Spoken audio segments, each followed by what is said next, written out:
Should we be safe and pull the gas tank out before I weld, or should we just go for it? This stunt is performed in a closed environment by professionals. Do not try this at home. Welcome back, guys. We're still working on this hoopty pile jump for the Mets Off-Road Games Super Hoopty Challenge, no shock deal in the bobber. I think in this video we're going to be able to get this thing up and running and take it for a little test drive. So we've got the rest of the rear suspension to do, we've got a transfer case to install, and I think we're going to cobble together some drive shafts. Let's get started. Alright, we got these in the mail today. We were waiting on these from Iron Rock. These are the lower pads for the axle that are going to hold our coil spring. So we're going to pull that axle, get it out of there, and weld these suckers on.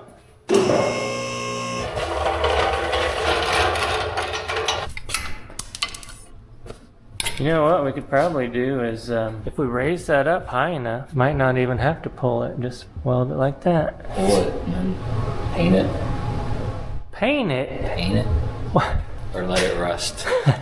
Just shoot it with some pink spray paint that we have left over in the back room. Actually, those are just tacked on, so we are going to have to at least remove those. We might as well just remove the whole thing. I think it'll hold. You think it'll hold? As long as it doesn't want to roll forward, but it's strapped to it.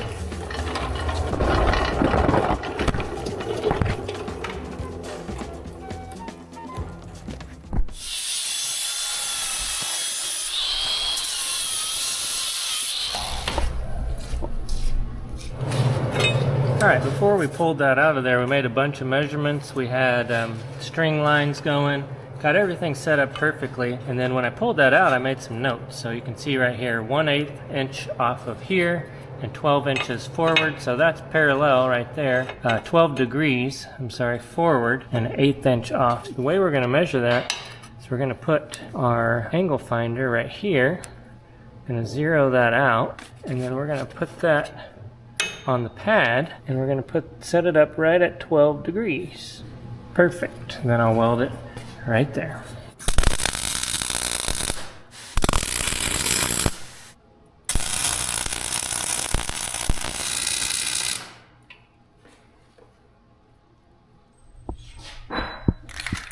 Alright, well, we ran out of black spray paint, but I do have some red left over from that Dodge that we built a while back, the one with the Hemi. Let's just go crazy on this thing.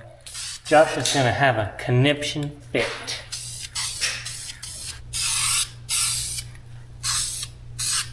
Josh is getting sketchy over here. He's using the yoke wrench tool. Is it tight? Any more than that.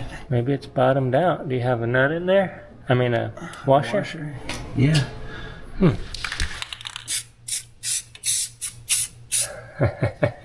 Oh man, that's so beautiful.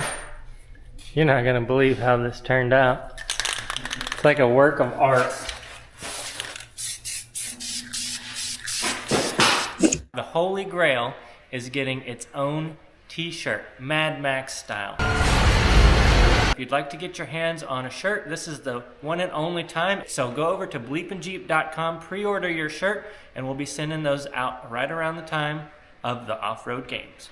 So the next thing to do on our Cherokee is install this slip yoke eliminator kit. For one, it's going to shorten up the tail shaft, and it's going to get rid of the slip yoke in here and put on a regular yoke. We can use a U-joint, and we don't have the weak link of the slip yoke there. And to do that, this case has to come apart so that we can put a new shaft in it. And this all came from Iron Rock Off-Road as well, an RT Off-Road kit. Should go fairly smoothly. These are pretty easy to do, but this thing is nasty. So the first thing I'm going to do is take it outside, and it's like 20 degrees outside. I don't even know if it's reached 20 degrees yet. Gonna go out and try and clean this thing up a little bit. Well, okay, that was a good thought, but obviously that's not gonna work. What I would really like to use is big Ranger pressure washer we have back here, the hot water pressure washer. That would be lovely to use, but it's buried. The little parts washer it is, little scrubbing and elbow grease. It'll be fine. Matt would say, just leave it dirty. It'll be fine. Sorry.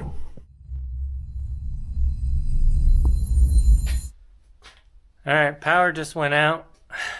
I think we're pulling too much power for the whole neighborhood here. Is that what's happening? You need bigger service into here.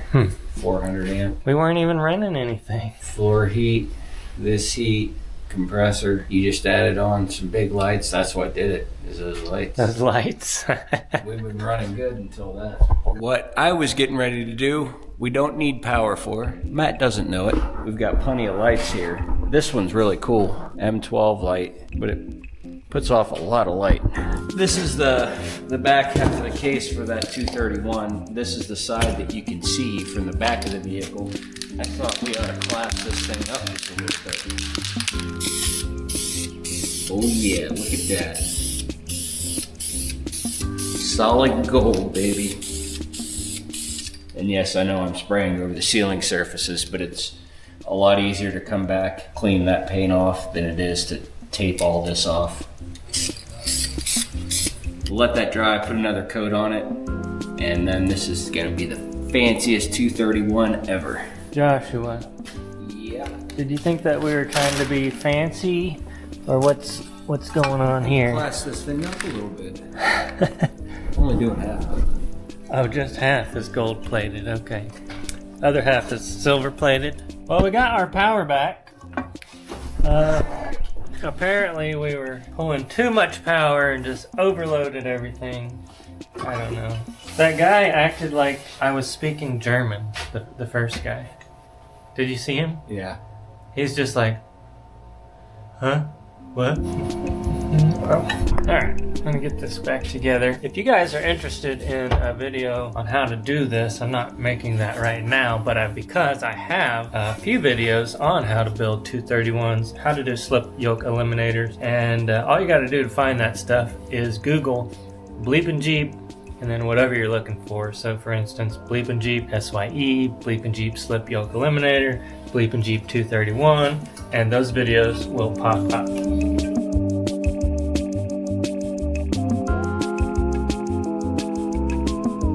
All right, look at that golden jewel. She is ready to go back in.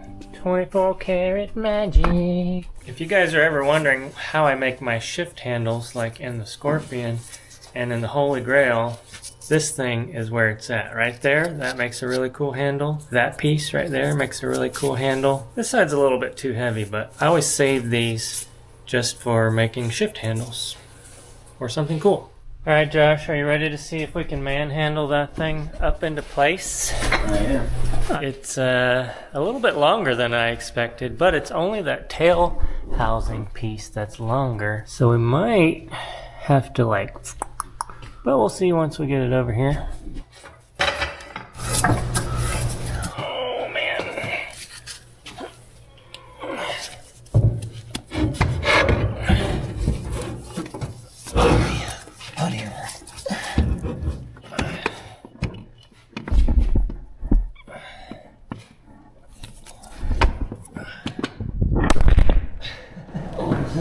That was the audience. Oh.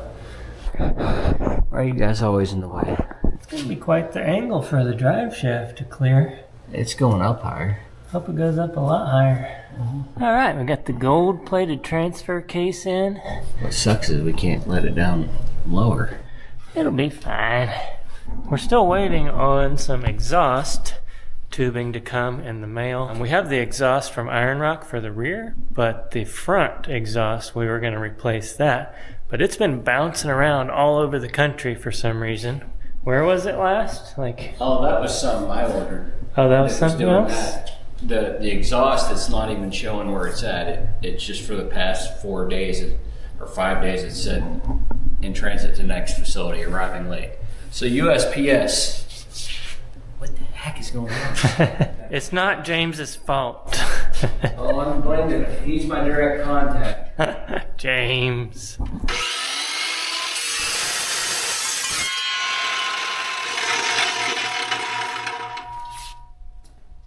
Yo, mama. That's looking good, babe. I mean, somebody's gonna make this thing go. It's gonna obviously be me.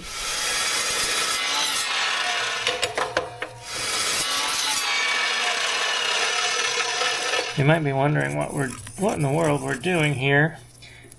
We are making a extension onto this transmission mount. So we're going to try to bring up the transmission, which will get the transfer case up out of the way. It'll get the drive line a little higher, and it's basically just going to extend that transmission mount up another 2 inches.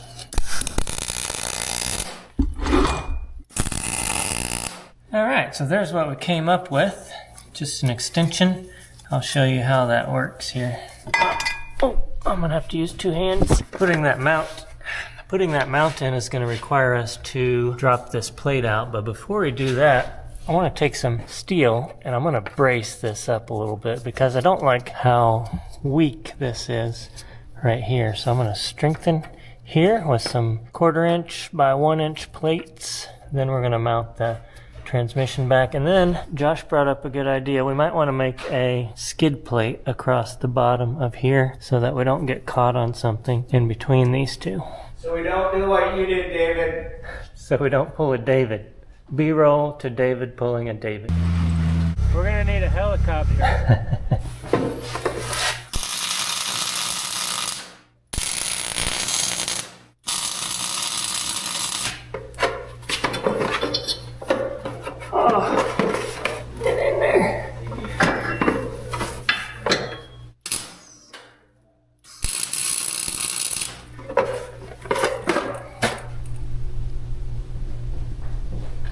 Alright, now we need to try to pry this down to get...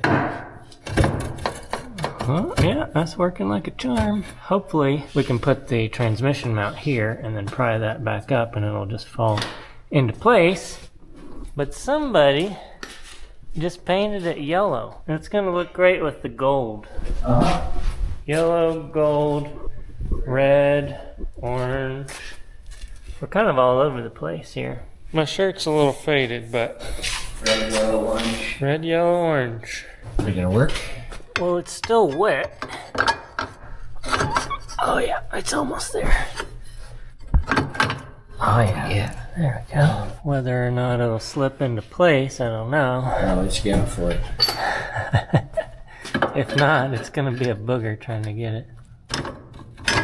Oh yeah, look at that. Uh-oh. Wait, I think you went too far. There we go, just get the hole started. Run it on home. I didn't really account for the transmission pan. This is a little wider than this is, and the transmission pan sits right up against that. That's quite the transmission lift that we got there. It really is. And that raised the transfer case quite a bit. But what we're going to do is make some sort of a skid plate from here to here. But it's going to have to be able to like come down. So we can either weld it here and bolt here. That's what I'd Or say. weld here and bolt here. If we weld here, then it No. can't come down. Oh, that's not good. Yeah. So we'll weld here and bolt here. Or sometimes you can just lay it on the bottom. Let it flop. Let it sit there. Put some rubber in there. All right, that looks pretty good. Gold, yellow, and all.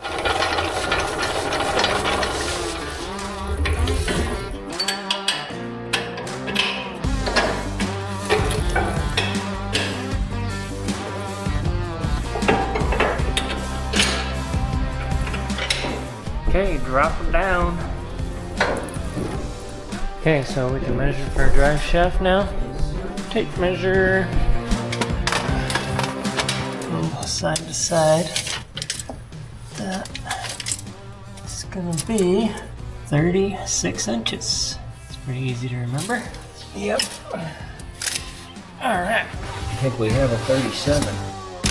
Alright guys, just so we don't get called out for cheating, these drive shafts are drive shafts I had lying around, and I tried to sell them at the last Smoky Mountain Jeep invasion. You can actually see the prices that we have on them. Pretty much $100, $60 for ones that are bent or broken.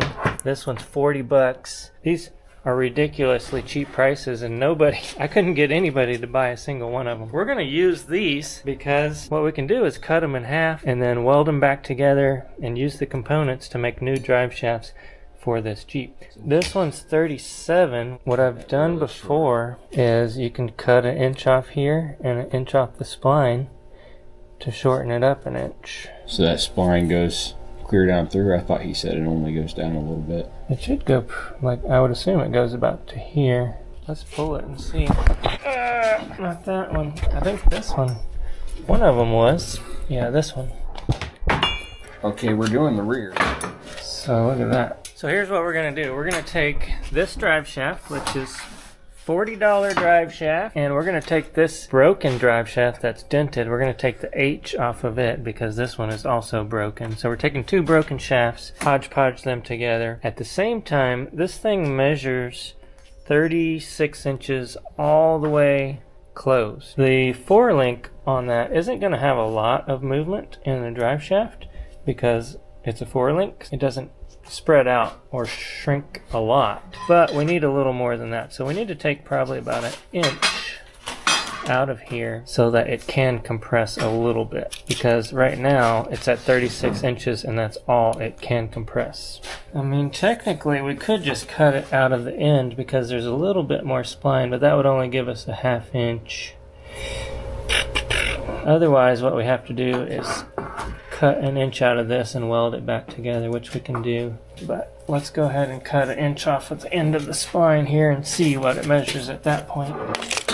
I need a hammer is what I need. There it goes. Just to make sure though, let's go through the articulation on this Jeep. So since it's on the lift, I can actually articulate it up and down, and I'm gonna measure at full droop and at full stuff and see what the measurements are on the drive shaft there. All right, good thing I'm measuring. I'm actually at 35 inches there. So 35 on its short end. Let's go up. And 36.5 on the long end. So I need it to be able to compress to 35 inches. So that's 35 inches right there. You can see I'm gonna have to take out 2 inches now.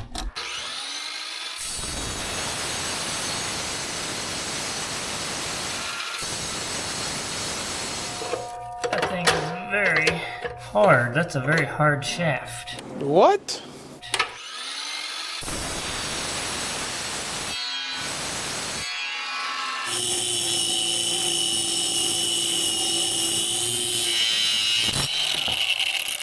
So we're using all the U-joints because they're still in great condition. Just gonna use some of this here waterproof marine grease in there. Awesome stuff. Get this H back on. And then get this guy back in there. Really thick, goopy stuff. But it has great water resistance.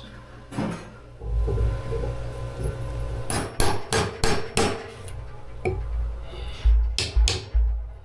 the clips in. Do the same thing here. Definitely make sure you get some good grease back in there. Everybody neglects this. It does have a little fitting there, but everybody neglects greasing these. This definitely needs to be greased well. All right, Josh got the H on there in haste. Good job there. What I've done is cut about 1 1/8 or so out of this side, and instead of just welding that on there, what you have to do is slip this on first to make sure everything lines up. So we're gonna put this one on first. I'm just gonna weld this up a little bit and call it a night.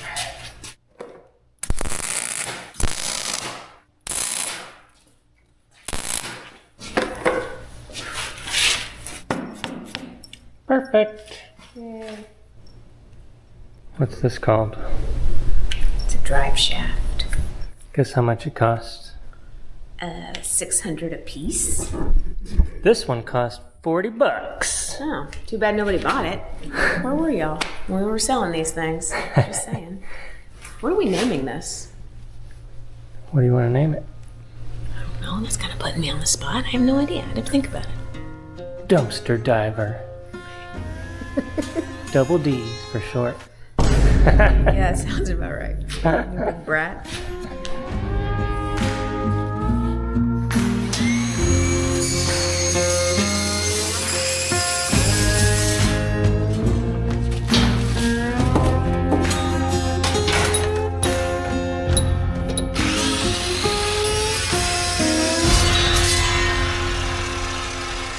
custom drive shaft. Oh yeah. Okay, so the rear shaft is finished.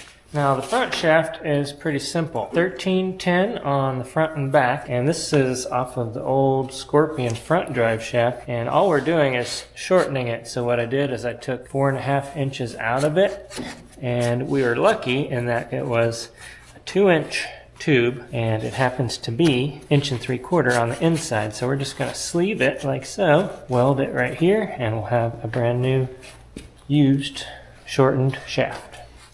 Right, Josh? Giving it a shaft. Now I had a line on here somewhere. Try to get this thing back straight. Where did it go? There it is.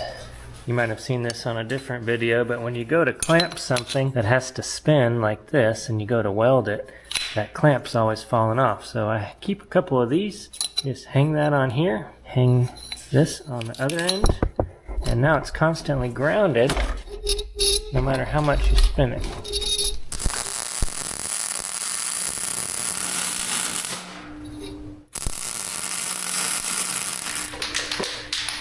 Josh, look at my shaft. That's a beautiful shaft.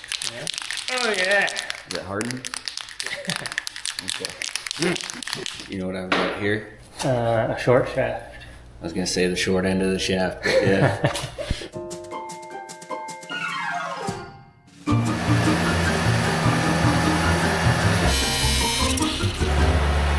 Calling me a big dummy. There's a spring clamp. Thankfully, I've got this handy Milwaukee spring clamp remover.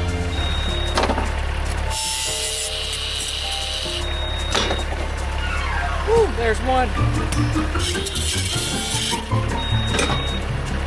Yeah, buddy. All right, guys, we went looking for coil springs. We found a few that we had just lying around the shop. We also went and got an entire Cherokee.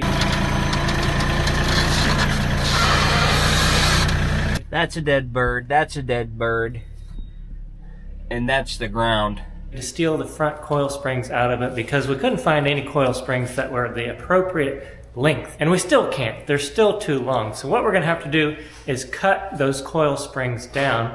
But before we do that, what we need to do is measure. And before I measure, I want to make sure that we have the appropriate amount of weight in the Jeep. So to do that, I've added, you might have seen us do this with the Holy Grail, but we're going to add some weight to simulate what we would have in the back here with junk and also with the fuel tank. You good? Yeah. Brought it down slightly, but not a whole lot. All right. So I'm just going to measure to a point. It doesn't really matter where you measure to, but in this case I'm going to measure right here, 46.5, 46.5. Let's take these springs out. We're going to put it where we want, figure out what the difference is. Let's say if you want to take out 2 inches, you don't just cut out 2 inches of the spring. I'll show you how that's done. You can see how that one kind of lays flat. Those springs don't do that.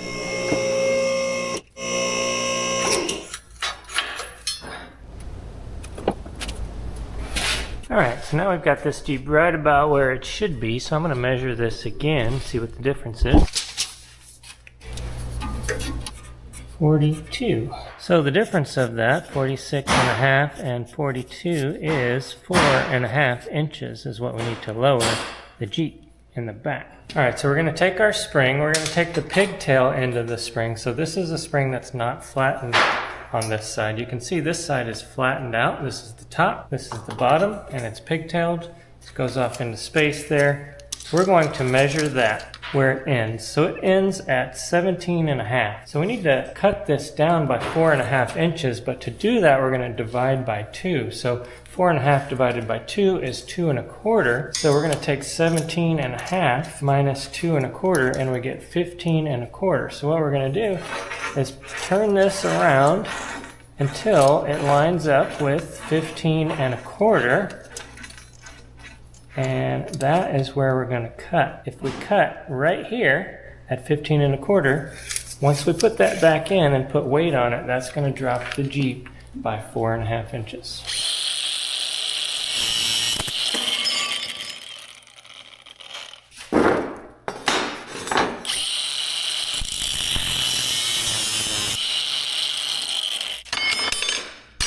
these are ready to go back in. Make sure that you remember, not only are you changing the height, but you are changing the spring rate. So there's less coil now to hold up the same amount of weight, which is going to make it a little bit stiffer.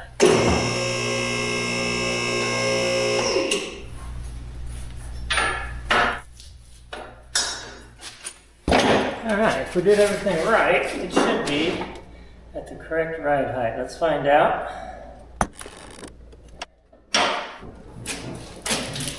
Oh, there. Still a little bit tall, but I think it's pretty close. If we want to take out a little bit more, we can. Really depends on how much weight we're going to have in the back here. Alright, we're going to take out a little bit more than what we had there. Josh, come give them your theory on why why the math is not working out. The math's not working out because the math is meant for a spring that's on the spot in the vehicle that it's supposed to be. So it's not compressing halfways because this spring is meant for the front of a Cherokee, which has the weight of an engine on it. So it's not compressing down as far as it normally would. So we need to take more out. That's my theory. We're going to end up with a coil that's too short. You know that, right? We've got spares.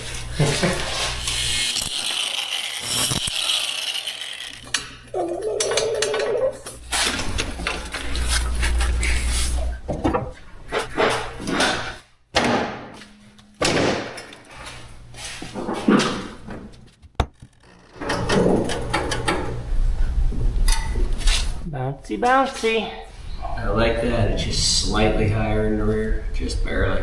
Let's call it good. One thing we also want to be cautious of, though, is how much up travel we have. This thing will probably squish into oblivion, but we've got about 5 inches of up travel on an 11-inch travel shock, so right about in the center, which is good. So the theory worked. That doesn't make it a fact. It has to be repeatable and repeated over and over again. Even if 99% of mechanics said that that was going to work and that that worked, that still doesn't make it a fact. A consensus does not make something a fact. Josh is trying to be all scientific today. He's beginning to believe. One of the other things we need to consider is that we don't want this thing to drop out whenever we are flexing. If the shocks don't do it, we'll have to have a limit strap to keep those coil springs from popping out. If they go too far, as you saw when I was pushing them in, they have to be pushed back in manually. You know what would be real fun to use that would make this even more hilarious? Bungee cord? Bungee cords.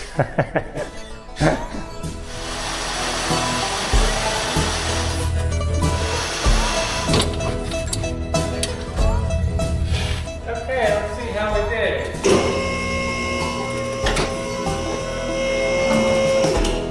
Uh-oh, shocks are too long. Alright, in a perfect world this would all work out, but we have to make some decisions. We can either shorten our up travel, we can shorten our down travel. What was all the options? We can put shorter shocks on. We could put shorter shocks on there. So either way, we're limiting our up travel or we're limiting our down travel, either by shorter shocks, different length shocks, or by limit straps. But what we can do, I think we've got too much up travel. So the tire is going to get into here before this bottoms out and before our shock bottoms out, the shock that we currently have. The kit came with these little extenders. We're going to extend this down, which will keep the coil spring inside. See, right now, if we were to do that, if we were to flex out and then we were going to keep driving, this would come back up outside of its retainer and it would get all messed up. The problem with extending this is that we make our bump stop shorter, but I think we'll be okay with that because we don't need a whole lot of up travel. I mean, we have to limit strap anyways.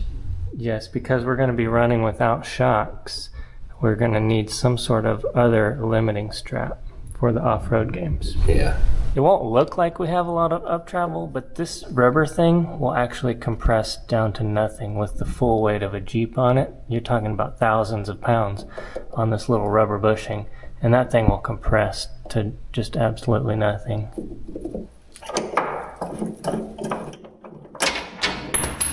I thought that bolt was long. This bolt is extra long. So this goes here. No, these go. Ah! There we go.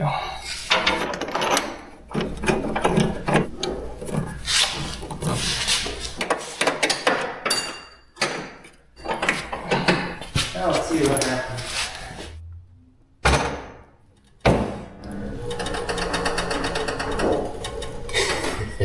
Is it on the bump stops? Well, I mean, that may be right though.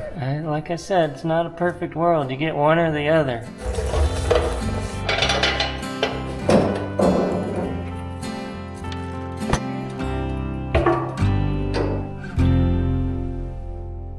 Alright guys, check this out. Our cheap Jeep is looking like $1,000,000. Yesterday we got the exhaust from Iron Rock all hung up in there. That thing is really nice. So it has to bypass this 4-link, and it does that perfectly. It also goes around the shock and around the spring. It's got a little muffler in there, and that is all tied in. Got welded here. It's tied into the front. Oxygen sensor here. This piece was not from Iron Rock, but it was separate. They're typically, I guess it mounts in right here, and then you would have your catalytic converter and all that stuff. Today I want to get those candy canes put in. I also want to get the fuel tank put in, figure out how to set that up through the top. And other than that, this thing is getting really close. We're waiting on some brake lines, and then after that, we might be able to drive this thing here pretty soon. First thing I need to find though is the bolts that go in here. I think that's where half the time goes, is looking for crap that we need. And since those are used drive shafts, I doubt we have any. We'll have to find something. Maybe in this pile. Oh, the pile of doom.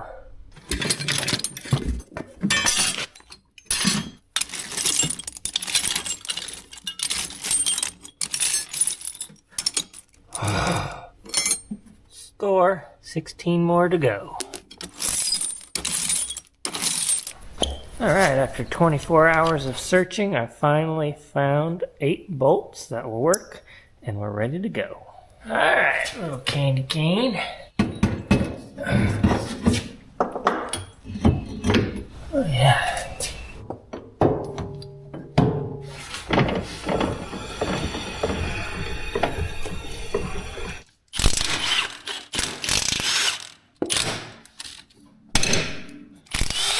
Okay, you ready to see how milky this is? Oh yeah.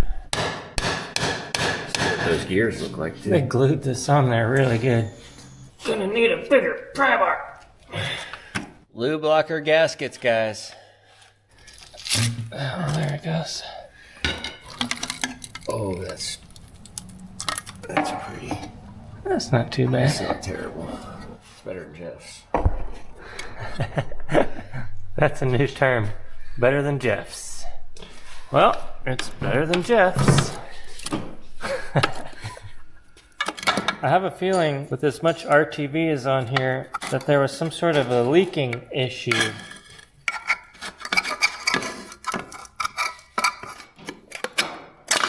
Tightening up all the control arm bolts, all the ones that have a flex joint on them.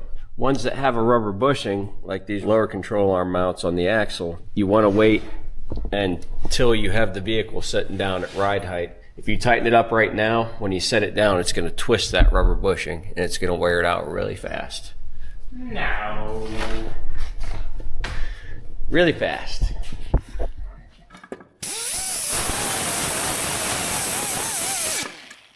Josh, what do you call these things right here? Don't know.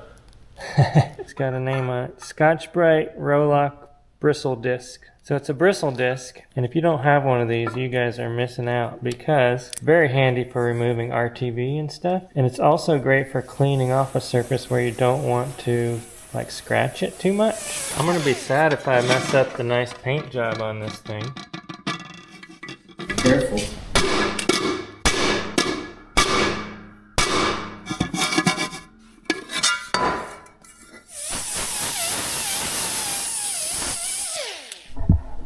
Was that your stomach?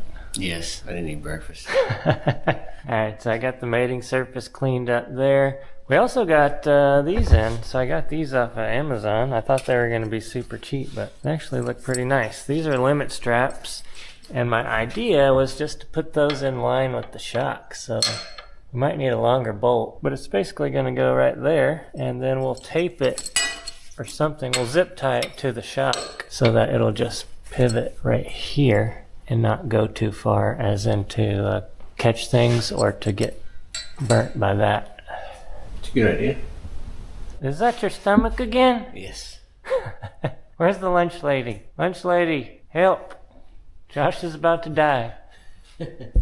I wonder how much these are going to stretch. So based on the math from wide open, you get about a 1/2 inch of stretch per 12 inches. So if you do the math, we should get about 3/4 of an inch of stretch. But these are cheaper, and that stretch is only like whenever you have a huge impact. It's not going to do that just whenever you're crawling around. And you'd want it just a touch shorter than the shocks anyways. Yeah, so the idea of these is also going to be not to bottom out your shocks, which is bad, but it's also going to keep these springs from popping out of their retainers, which this shaft right here is its retainer. Hopefully, that's the goal, that's the plan. Sounds like a good plan. Okay, Josh, the lunch lady just called, said we got 5 minutes. Can we do it? I think so. Using the glass guy's trick there. Oh, you're going to put on an extra amount of RTV as well? So If a little bit's good, a lot's better. So the glass guy showed us this trick where if you do that to your cap here, are you putting it on there or the cover? Let's do the cover. Let's do the cover. Cover. I've never even seen anybody do it the other way. It seems weird. I think that's a little too much. Yeah. It's perfect. That's a 3/4 inch tall piece of RTV. It's perfect. I think at this point we're in it for more than what one of those gaskets would have cost. Then we'd have to wait. I'd love to have a lube locker, but... Okay, we're just gonna hope that everything's good in there. Says torque it to spec and you can return to service immediately. Well, we're not gonna be driving this thing immediately because we still don't have brakes, so we'll do that after lunch. Honey, the people at home have been missing you because you're not bringing lunch deliveries down to the shop. You're making us come up here, and I don't typically bring the camera, so I thought I'd bring the camera today. That's so sweet, and they're going to be so disappointed because I ordered out. You did? Yes. I had to pick up some tax forms from town, so I only had so much time. So you were getting Japanese food. Oh, that looks good. That's that place in Lenore City, isn't it? It is. I think it's Asahi, something like that. It's delicious. That'll be good. Oh, you got the spicy ketchup. And Oh my goodness! What are those called? conch. Conches. Yeah. I also got you a dirty Dr. Pepper. Oh, you're the best. Yeah, I know. So I'm not making food, but I'm bringing all the good stuff home.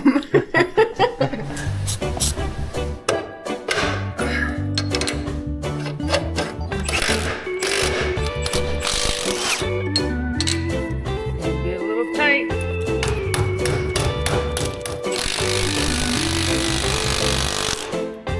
Oh man, it's like $1 million rig right there. It's hitting the body of the shock. It'll probably work. Oh shoot. Right when I said that. Right there, that's gonna be maybe even right there. So I'm thinking if I can put this in a vise about like that and then get 2 crescent wrenches on the edge here, might be able to bend this. Let's give it a shot. You ready? First start up. You got oil in it? I got oil in it. You got an oil filter on it? Okay. He's not quite sure, folks. Oh. Has it got a battery in it? It's got a battery. Josh, why did you get my hopes up? There's not even a fuel tank in there. Right before you said to start the camera, I was going to tell you we should figure out how to bolt the fuel tank in. I'm thinking maybe we just set it in here and then we do some of those self-tappers or whatever. Or we could just tack weld it in some spots and try not to blow ourselves up.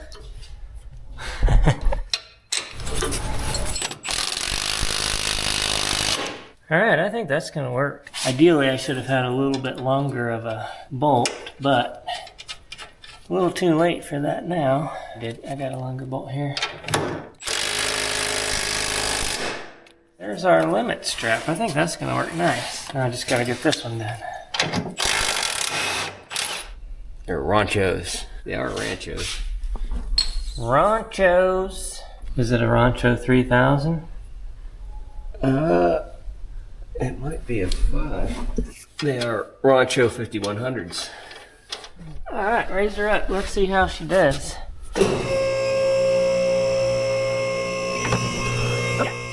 Oh yeah! Look at that. Don't mess up your mama.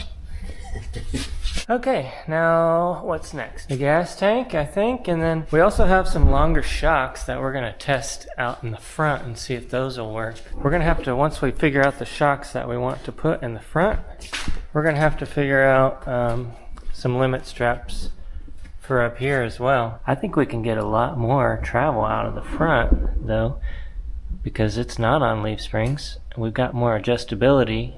All we need is longer shocks. Ranchos as well, or we can do like some sky smackers. It's got the spacers on it too, so those spacers can come out. Okay, it's tank time. Have we even test fit the tank in here yet? Yeah. So you said you were going to go pee and you washed your hands and then came back over here. Yeah, I peed. Are you sure? Yeah. Oh, you go outside. I'm an outside peer. All right, let's get this thing in there.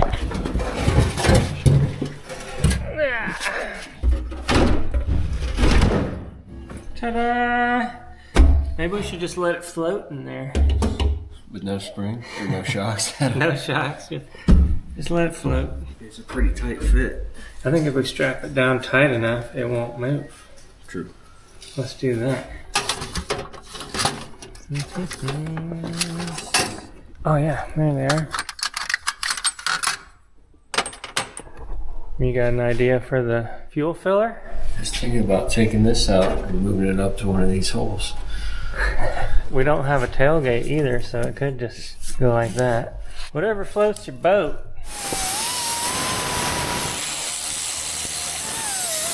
Should we be safe and pull the gas tank out before I weld, or should we just go for it. Is that your final suggestion? Just go for it? Just finishing your sentence. I'm not making a suggestion. Sounded like a suggestion.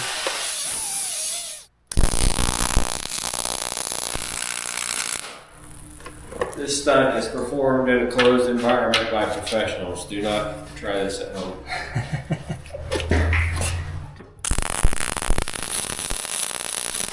Every time I weld on a vehicle, I get comments from people saying, I hope you disconnected the battery. I hope you pulled the computer. What's your thoughts on that? We were working on a 1987 Toyota Supra at the body shop, and we took out a $700 computer mounting on it. So it can happen. Here's my theory on this. Electricity travels through the easiest way possible. So if your ground clamp is right here, it's going to just travel from here to here. Now if you put your ground clamp way up at the front there on the other side of the computer, for whatever reason it wasn't making good connection through the body and was going to make good connection through the computer and through the ground, then it could mess it up. I'm not a scientist.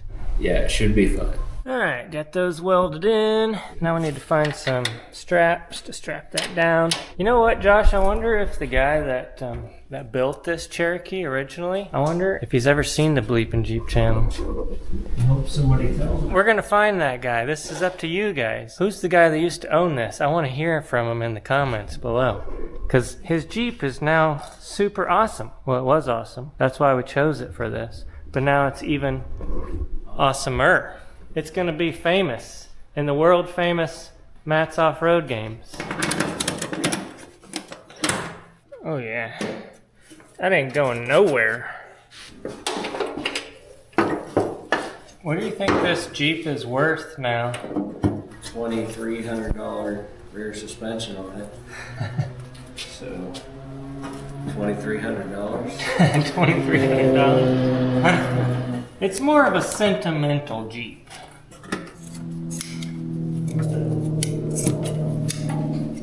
Alright, fuel tank is mounted. Now we just need to hook everything up and we'll be good to go. I don't think we ever came up with a good name for this Jeep, did we? Maybe it'll surprise us and give itself a name at some point.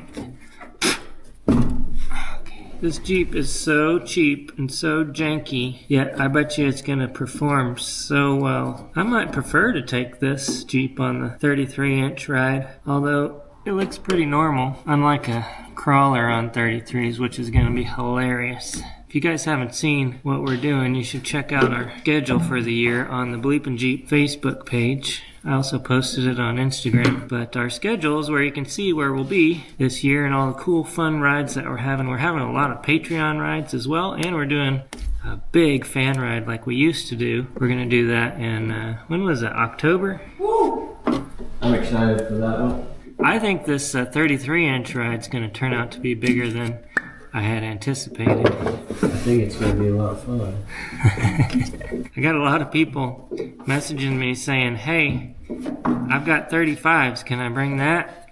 And I just been telling them, if they measure 33s, I'll allow it. I'm not going to be out there with the tape measure, I'll tell you that. The goal, the idea of it is to be ridiculous. Let's just say that. I'm hoping a lot of people with rock crawlers show up on 33-inch tires because it's just going to be funny. 33-inch ride. Well, can I use 35s? It's like Marketplace. $300. Well, how does $100 work? Will that work? No. Okay, fuel tank is all ready to go. That was nice and easy. We just cut this hole through the floor and shoved the lines up through there. Might have a little bit of a kink there, but that'll just keep us from going too fast with all the horsepower this thing's got. Okay, remember about an hour ago when you said, let's start this thing? Let's start this thing? I think we can. We forgot, we didn't put this thing on here, but we don't need it just yet.